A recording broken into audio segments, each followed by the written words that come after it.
Pew pew pew pew pew pew pew pew pew pew pew pew pew pew. Irashaimase. Hello and welcome to Fitaurus Kitchen. I'm your host, Chef Fitaurus.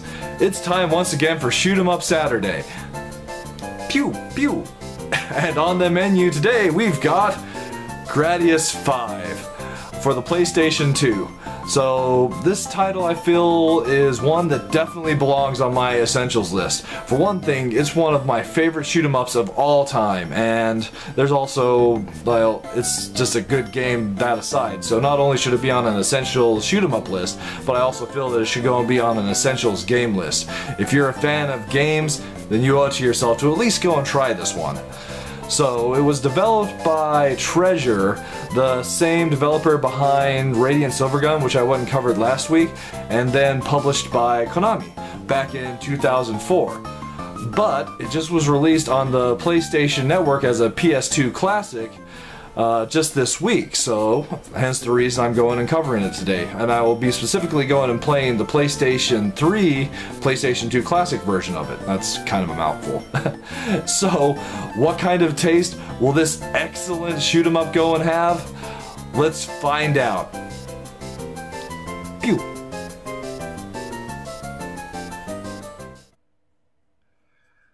Gradius V. This one's gonna go and be a treat. Alright, so this is definitely the PlayStation 2 version, just emulated on a PlayStation 3. So, first off, I just gotta go and say before I even get started on this game, whether you go and have a PlayStation 2 that still works, backwards compatible PlayStation 3, or a new version PlayStation 3, you know, you owe it to yourself as a gamer to go and get and play this game. So whether it go and be a physical copy for the PlayStation 2 or a backwards compatible PlayStation 3, or if you don't have those options, now that it's available on the PSN, go and get yourself a copy on the PSN. It is well worth that $10 that you would go and spend on it. Alright, that said, definitely the original PlayStation 2 version. So we have a few different options here. There's the main game start, stage select, which lets you go and play through stages that you've already completed in the main game. Score attack for, of course, score attacking. Ranking. Sadly, this game is pre-online, so there's no online leaderboards, but you can go ahead and compare yourself against previous performances. Configuration, where you can go and set difficulty and your controller setup, and then, of course, save load for going and saving to memory cards. You go and remember those things, right? Let's go ahead and jump right in.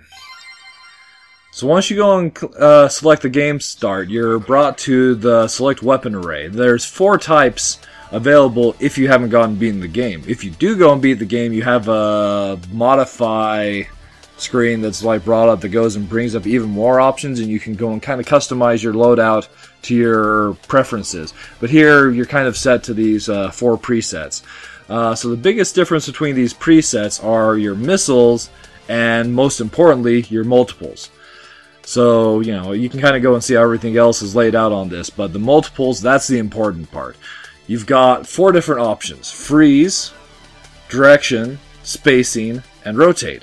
So one thing that Gradius V goes and brings new to the whole Gradius equation is the ability to go and actually control your multiples. I'm going to go ahead and take let's go with the freeze one.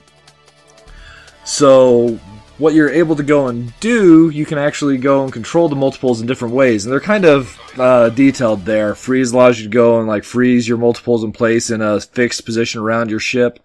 Direction, you can go and rotate your multiples in a 360-degree sphere. Spacing, you can go and space them out in kind of a V pattern, either really spread out and away from your ship or really close. And rotate goes and allows you to rotate them around you faster, slower, that sort of thing. So here we are, stage 1 of Gradius V. We're going and flying the Vic Viper T301 of the Gradius Army. I really didn't want to pick up the double, but oh well, I got it. We'll roll with it. No, we won't. We'll go laser. So first thing to go and note, it is a Gradius title, so that being the case, you go and have the typical Gradius power-up bar in the bottom of the screen. And you know, usual options, as you go through and progress, you can go and pick up these power-ups that certain sets of enemies go and drop, or orange-colored enemies. And that allows you to... Actually, that's kind of neat. The enemies go and blow themselves up if they crash into another enemy. Details that I was completely unaware of. But you can go and power yourself up as you go and collect the power-ups that the enemies go and drop. So, next thing to go and discuss. Graphics. So, it had been a while since I'd fired up this title before going and picking up the PSN PS2 Classics release of it, and I just gotta go and say, for a PlayStation 2 game, this game looks phenomenal. The backgrounds are detailed, full of great polygons and fixed background.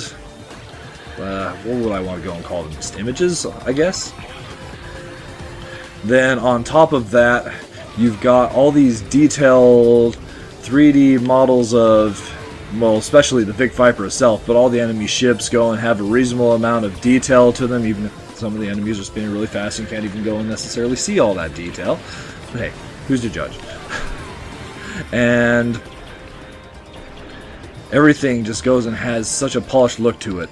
But while we're in this section, I want to go and discuss one of the odd things. Just listen as I go and take out one of these orbs. You hear that? You hear that really weird wah sound effect? Yeah. One of the oddest choices for video or for a shoot 'em up sound effect ever, if you ask me.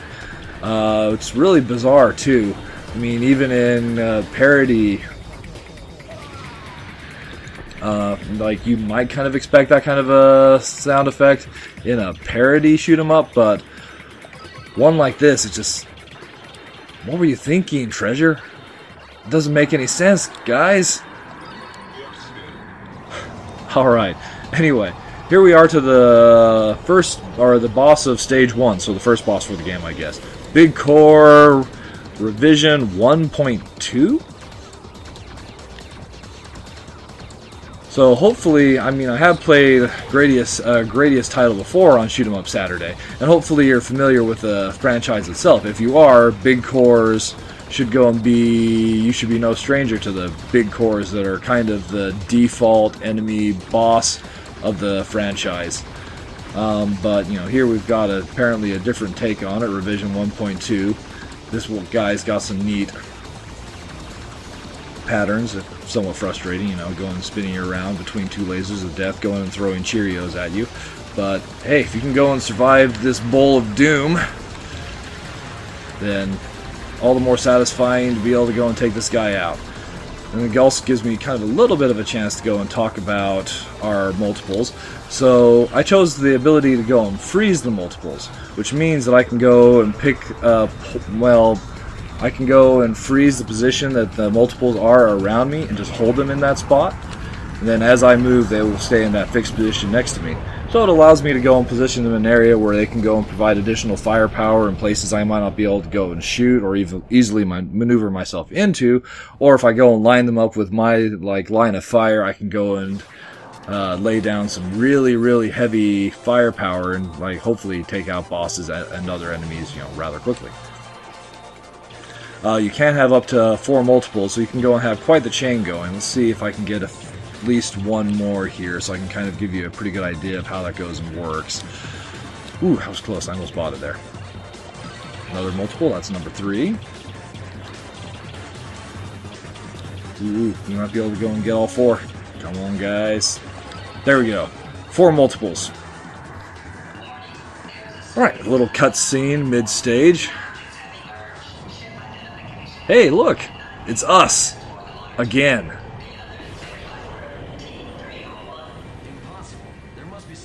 Nope, no mistake. No mistake at all.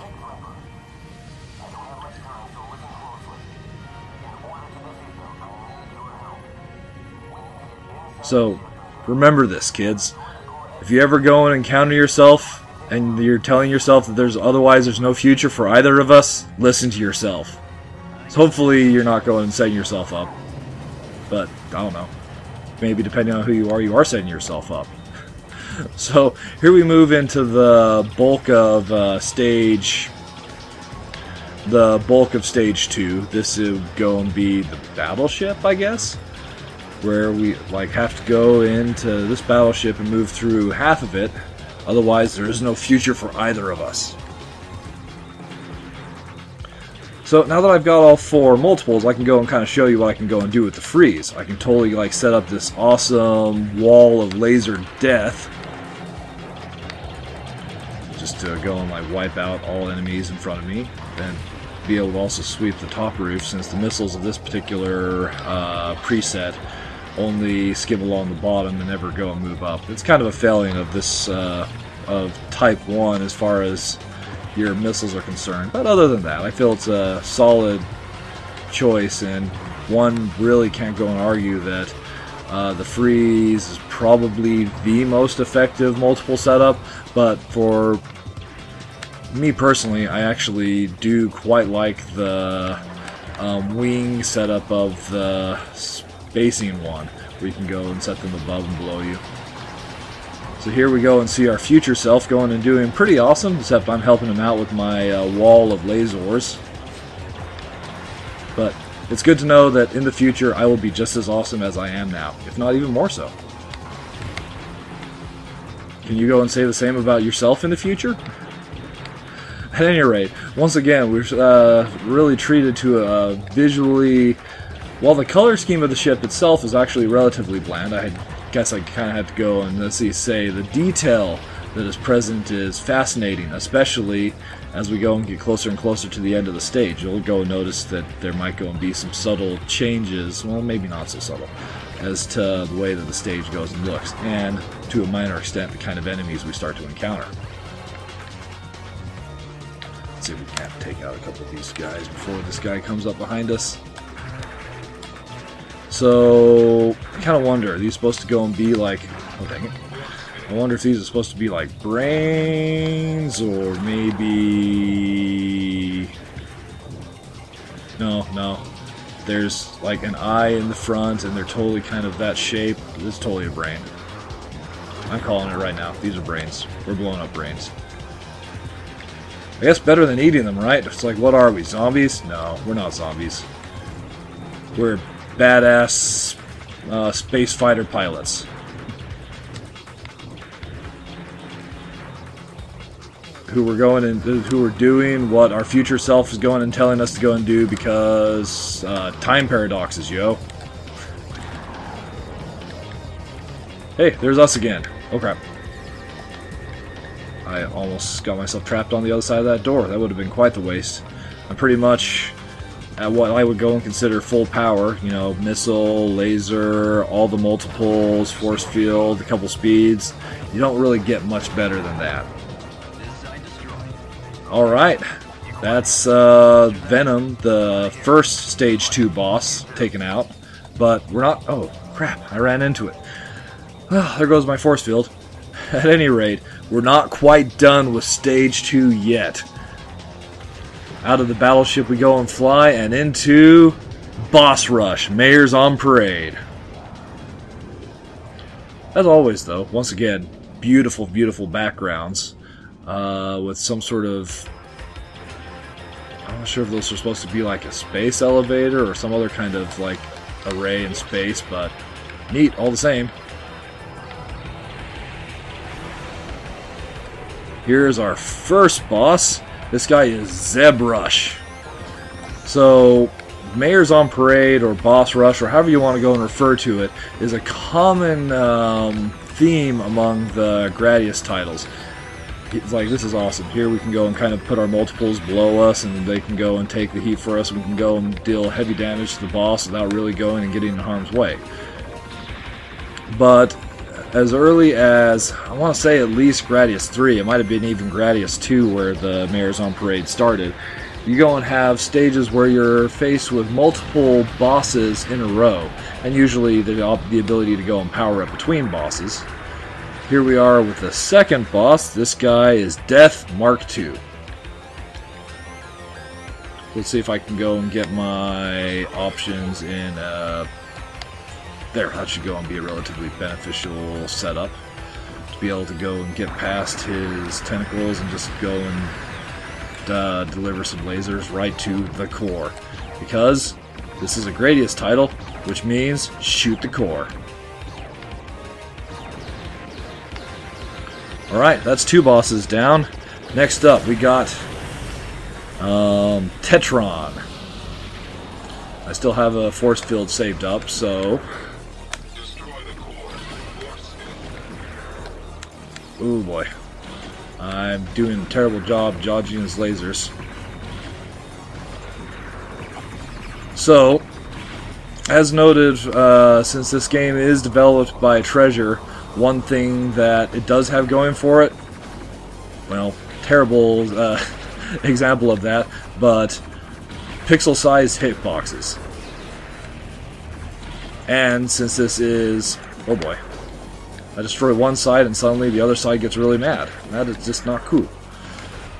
One thing to go and note, when you do go and die, you do have a momentary phase of invulnerability, and also all the enemy shots are cleared, so there's no, at least not as a default option, there's no bomb to go and clear things, but you do go and have that kind of method. Alright, here we are to the 4th boss in the Mayor's on Parade, Big Core Mark II.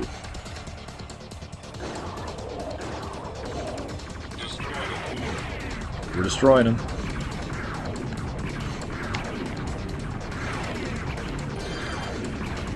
So, I should go and probably cover some of the things that I go and feel make this title for my Shoot 'em Up Essentials list. So, first off, you could definitely go and say that the Gradius franchise has been one of the most long-running and outstanding franchises in all of, certainly in a lot of video game history, since it's been around since the early 80s. But if you're going and looking specifically, well, I'm not doing that great here. If you're going and looking specifically at the shoot 'em up genre, there are few series that have as much history behind them as the Gradius series goes and has. And as far as that's concerned, Gradius V is definitely the penultimate, in so many ways, the penultimate title in the franchise. The graphics, the controls are just so tight. Your options, the abilities that you go and have, the abilities to go and set things up. And, of course, one thing I do have to go and note, it is a Konami game, so up, up, down, down, left, right, instead of BA, in this case it's either L1, R1, or R1, or L2, R2. Bam! It's got the Konami code, or at least a variant thereof in there. And, like, that's awesome. But, once again, another stage that just goes and shows off just how beautiful this game goes and looks. The enemy patterns, the progression to the game itself. It's a hard game, and you're definitely going to go and be challenged to go and get all the way through it, like especially on the default number of continues. Chances are that you'll have to go and use multiple, but it goes and starts you with 3 continues, one of which is used up when you go and actually start the game, so I guess you have 2 continues by default. But like other Treasure titles, as you go and play the game, you go and accrue continues for 1 hour of gameplay. So if you're having a hard time going and clearing the game, keep on playing. You'll go and get more continues and you'll be able to go and challenge it. But I can't go and point to any one thing that goes and makes this title go and stand out so strongly over other shoot 'em ups, but it's just the whole package is put together so perfectly. There's just so much done right that not only do I feel that this is a must-have game for any fan of shoot 'em ups, I feel it's a must-have game for a gamer, because there's just so much about this game that is just, well, gamey. So, there you have it. We've got Gradius V served up for your enjoyment.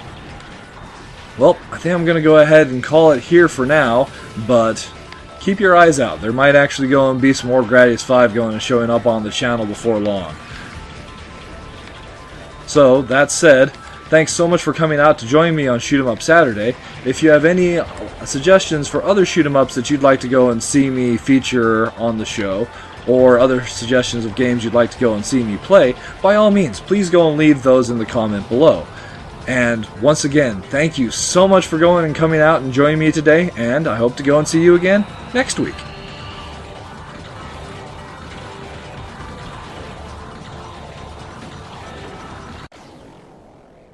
Try again.